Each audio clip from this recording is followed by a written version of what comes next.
सोलापुरात महायुतीचं जोरदार शक्ती प्रदर्शन सुरू आहे। सोलापुरातून राम सातपुते, माढ्यात रणजितसिंह निंबाळकर आज उमेदवारी अर्ज भरणार आहेत आणि यावेळी शक्ती प्रदर्शन बघायला मिळणार आहे। सोलापूर आणि माढ्याच्या उमेदवारांचे अर्ज भरण्यासाठी देवेंद्र फडणवीसही उपस्थित राहतील। आज सोलापूर आणि माढ्याचे उमेदवार आता उमेदवारी अर्ज भरणार आहेत आणि त्यासाठी देवेंद्र फडणवीस देखील उपस्थित राहणार आहेत। रणजितसिंह निंबाळकर आणि राम सातपुते आज उमेदवारी अर्ज भरणार आहेत आणि त्यांचा उमेदवारी अर्ज भरण्यासाठी उपमुख्यमंत्री देवेंद्र फडणवीसही उपस्थित राहणार आहेत आणि यावेळी जोरदार शक्ती प्रदर्शनही केलं जाणार आहे।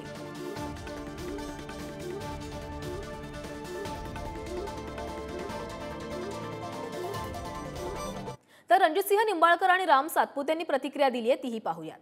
महाविजय होणार आहे, नंतर बाकी विषयावर बोलतो।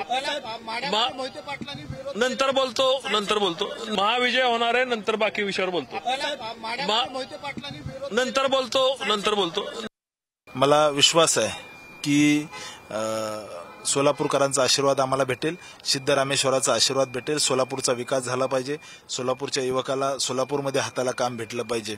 आणि आज आमच्या सगळे नेते मंडळाच्या उपस्थितीत ज्येष्ठ नेते राजेंद्रजी पाटील साहेब, सुभाष बापू देशमुख, विजयकुमारजी देशमुख, प्रशांत मालक परिचारक आणि सर्व आमचे आमदार या ठिकाणी यांच्या उपस्थितीमध्ये मी आज अर्ज भरतोय। माननीय देवेंद्रजी येत आहेत। 1 लाखापेक्षा जास्त जनसमुदायाच्या उपस्थितीत आम्ही सोलापूरकरांचे आशीर्वाद घेऊन या ठिकाणी अर्ज भरण्यासाठी जातोय।